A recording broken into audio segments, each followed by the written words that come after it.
تو سب سے پہلی عظمت جو شب قدر کی ہے، جو شب قدر کو باقی تمام راتوں سے زیادہ افضل اور اعلیٰ بناتی ہے، وہ یہ کہ اللہ تعالی نے قرآن مجید میں پوری سورت شب قدر کے نام پہ سورہ قدر نازل فرمائی، اور اس پوری سورت میں اللہ تعالی نے شب قدر کے فضائل بیان فرمائے، اور شب قدر کی فضیلت اور عظمتوں پر کثیر حدیث پاک موجود ہیں۔ ایک بہت طویل فہرست ہے احادیث طیبہ کی جو شب قدر کی فضیلت میں وارد ہوئی ہیں، مگر اس سے پہلے سورہ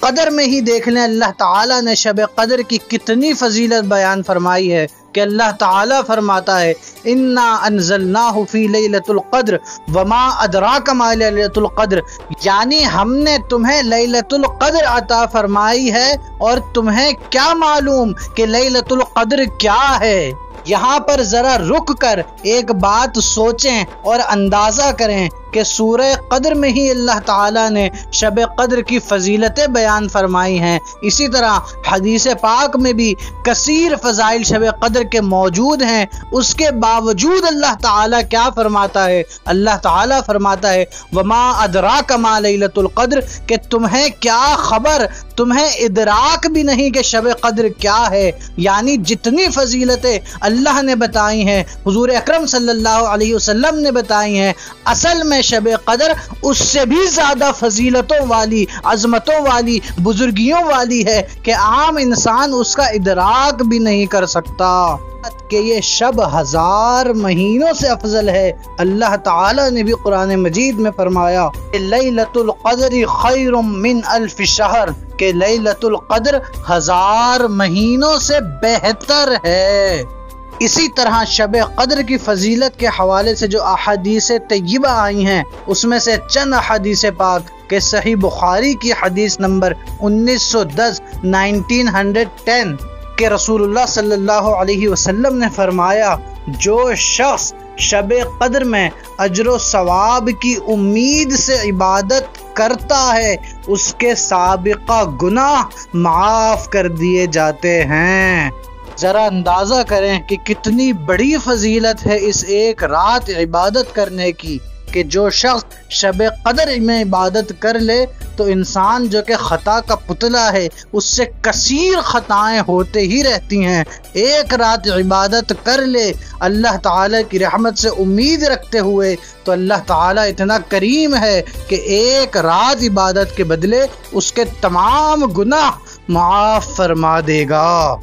تو ناظرین و سامعین ذرا اندازہ کریں کہ شب قدر وہ عظیم رات ہے جو کہ اللہ تعالیٰ نے بھی جس کی بہت زیادہ فضیلتیں بیان فرمائی ہیں، حضور اکرم صلی اللہ علیہ وسلم نے بھی جسے بہت زیادہ معتبر فرمایا ہے۔ یہ وہ رات ہے جو اللہ تعالیٰ کی طرف سے حضور اکرم صلی اللہ علیہ وسلم کی امت پر انتہائی خاص تحفہ ہے۔ تو لوگوں، جہاں اتنی عظیم رات عطا ہونے پر اس کے اتنے زیادہ فضائل، اتنی زیادہ عظمتیں اور برکتیں بھی ہیں، تو اس کی ناقدری کرنے پر اتنے ہی بڑے وبال بھی ہیں۔ اور کیوں نہ ہو کہ جب اللہ تعالیٰ نے اتنا خاص تحفہ اپنے حبیب کی امت کو عطا فرمایا ہو، اگر پھر بھی اس کی قدر نہ کی جائے تو سوچنا چاہیے کہ یہ اللہ تعالیٰ کی عطا کے ساتھ کتنی بڑی ناقدری ہے اور کتنی بڑی محرومی ہے۔ تو اس کے حوالے سے حضور اکرم صلی اللہ علیہ وسلم نے فرمایا،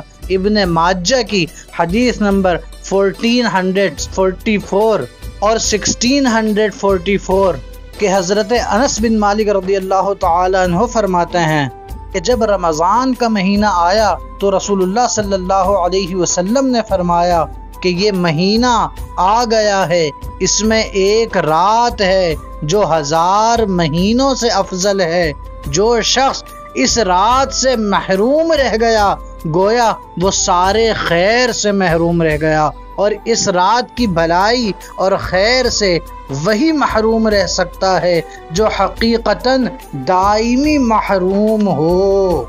اور اب جان لیتے ہیں کہ شب قدر ہے کون سی رات اور اس کو کب کب تلاش کیا جائے۔ تو اس حوالے سے صحیح بخاری کی حدیث نمبر 1913 جس میں حضور اکرم صلی اللہ علیہ وسلم نے فرمایا کہ شب قدر کو رمضان کے آخری عشرے کی طاق راتوں میں تلاش کرو۔ طاق رات یعنی طاق عدد ان کو بولتے ہیں جو 1، 3، 5 اور 7 اور 9 ہوتے ہیں، اور اسی حوالے سے آخری عشرے کی طاق راتیں بھی 21ویں، 23ویں، 25ویں، 27ویں اور 29ویں رات ہے۔ جیسا کہ حضور اکرم صلی اللہ علیہ وسلم نے خود ارشاد فرمایا، مسند احمد بن حنبل کی حدیث نمبر 22765، حضرت عبادہ بن صامت رضی اللہ تعالیٰ عنہ فرماتے ہیں، حضور اکرم صلی اللہ علیہ وسلم نے فرمایا کہ شب قدر رمضان کے آخری عشرے میں 21ویں، 23ویں، 25ویں، 27ویں، 29ویں یا رمضان کی آخری رات ہوتی ہے۔ تو سننے والے اور دیکھنے والے ناظرین و سامعین، یہ معلوم ہوا کہ شب قدر رمضان کے آخری عشرے میں تلاش کی جائے، اور جو طاق راتیں ہوں انہیں عبادتوں میں، ریاضتوں میں، اللہ تعالیٰ کے ذکر میں گزارا جائے۔ اور اگر کسی ایک رات کو سب سے زیادہ اہمیت دینی ہو، سب سے زیادہ شب قدر سمجھنا ہو، تو وہ رات 27ویں شب رمضان کی ہوتی ہے، جس پر جمہور علماء کا موقف یہی ہے کہ وہ 27ویں شب رمضان شب قدر ہے۔ جیسا کہ امام قرطبی نے تفسیر قرطبی میں فرمایا کہ علماء کا جمہور اسی بات پر ہے کہ لیلۃ القدر رمضان کی 27ویں رات ہے۔ اسی طرح علامہ آلوسی رحمۃ اللہ تعالی علیہ بھی تفسیر روح المعانی میں لکھتے ہیں کہ علماء کی اکثریت کی رائے یہ ہے کہ طاق راتوں میں سے 27ویں رات شب قدر ہے۔ اور اسی طرح صحابہ اکرام کا بھی، کچھ صحابہ اکرام کا یہ موقف تھا کہ رمضان کی 27ویں شب قدر ہے، جن میں سے واضح نام حضرت عبداللہ ابن عباس قاری قرآن، حضرت ابی بن کعب اور حضرت ذو بن جیش رضی اللہ تعالی عنہم اجمعین ہیں۔ ان صحابی اکرام کا یہ قول ہے کہ رمضان کی 27 تاریخ شب قدر ہوتی ہے۔ جیسا کہ تفسیر کبیر میں حضرت عبداللہ بن عباس رضی اللہ تعالی عنہ کا موقف درج ہے کہ وہ فرماتے ہیں اللہ تعالی کو طاق عدد پسند ہے، اور طاق عددوں میں سے بھی 7 عدد کو ترجیح حاصل ہے، کیونکہ اللہ تعالیٰ نے اپنی کائنات کی تخلیق میں 7 کے عدد کو نمایاں رکھا ہے۔ مثلا 7 آسمان بنائے، 7 زمین بنائی، ہفتے کے 7 دن بنائے اور طواف کے 7 چکر۔ اور اسی طرح شب قدر رمضان کی 27ویں رات ہونے پر حضرت عبداللہ بن عباس رضی اللہ تعالیٰ عنہ کی ایک بڑی پیاری دلیل تفسیر کبیر میں درج ہے۔ حضرت عبداللہ بن عباس رضی اللہ تعالیٰ عنہ فرماتے ہیں کہ لیلۃ القدر کے 9 حروف ہیں، یعنی یہ جو الفاظ کا مجموعہ ہے لیلۃ القدر، اس کے اگر الفاظ دیکھے جائیں تو اس میں 9 حروف ہیں، اور قرآن مجید میں اس کا تذکرہ 3 دفعہ آیا ہے، اور 9 کو اگر 3 دفعہ کیا جائے تو یہ 27 بنتا ہے۔ اس لیے شب قدر رمضان کی 27ویں رات ہے۔ تو لوگوں، یہ شب قدر اتنی عظمتوں والی، بزرگی والی، فضائل والی، مناقب والی، بندوں کو نجات دلانے والی، اللہ کی بارگاہ میں عبادت گزار لکھنے والی، 1000 مہینوں کی عبادت کا ثواب دلوانے والی رات ہے۔ اس کو کسی بھی قیمت پر غفلتوں میں، کوتاہیوں میں ضائع نہ کریں کہ اگر یہ رات ضائع ہو گئی تو سوچیں کہ آپ خیر و بھلائی سے ضائع ہو گئے، آپ کے ہاتھ سے ہر خیر نکل گئی، ہر بھلائی نکل گئی، جیسا کہ حدیث پاک میں ہے جو بیان کی گئی کہ جس نے شب قدر سے محروم کر دیا گیا اس کو ہر بھلائی سے، ہر خیر سے محروم کر دیا گیا۔ اور اب جان لیتے ہیں شب قدر کے وظائف، کہ اگر شب قدر پا لیں، اس رات عبادات کریں تو کیا عبادتیں کریں، کون سے وظائف اپنائیں جو اس رات کو پڑھے جائیں۔ تو اس حوالے سے سب سے افضل وظیفہ، سب سے عظیم وظیفہ، سب سے عظیم ورد جو کہ حضور اکرم صلی اللہ علیہ وسلم نے فرمایا، مسند احمد بن حنبل کی حدیث نمبر 171 171 اینڈ 182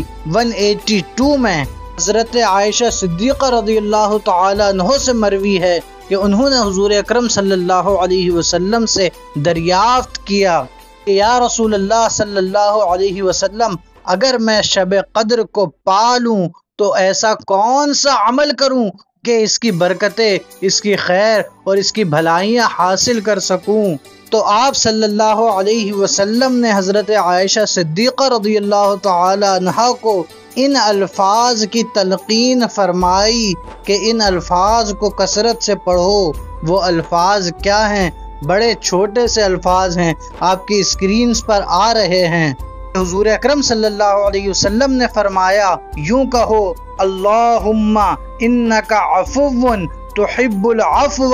فاعف عنی، یعنی اے اللہ تو معاف کرنے والا ہے، معافی کو پسند کرتا ہے، پس تو مجھے معاف کر دے۔ اس حدیث پاک سے ایک اور بات سمجھ میں آئی کہ اس رات اللہ تعالیٰ سے اپنے لیے معافی مانگی جائے، اپنے گناہوں سے توبہ کی جائے، اللہ تعالیٰ کے حضور استغفار کیا جائے، اللہ تعالیٰ سے اپنی نجات مانگی جائے، اور اسی طرح نوافل کی کثرت کی جائے کہ جتنا ممکن ہو سکے نوافل میں رات گزاری جائے، اللہ تعالیٰ کے ذکر میں گزاری جائے، کہ اللہ تعالیٰ کی تسبیحات پڑھی جائیں، جیسا کہ سبحان اللہ و بحمدہ سبحان اللہ العظیم پڑھا جائے، استغفار کی تسبیح پڑھی جائے، حضور اکرم صلی اللہ علیہ وسلم پر درود پاک کی کثرت کی جائے، اور صلاۃ التسبیح پڑھنے کا بھی معمول رکھا جائے۔ یہ وہ عبادات ہیں جو کہ نیک لوگ اس رات میں کرتے ہیں۔ اس پر علماء اکرام کا، مفتیان اکرام کا، ائمہ کا، محدثین کا، مفسرین کا عمل رہا ہے کہ وہ ان راتوں میں یہ عبادات کیا کرتے تھے کہ نوافل کی کثرت کرتے، قرآن پاک کی تلاوتیں کرتے، صلاۃ التسبیح پڑھتے، اور حضور اکرم صلی اللہ علیہ وسلم پر درود پاک پڑھتے۔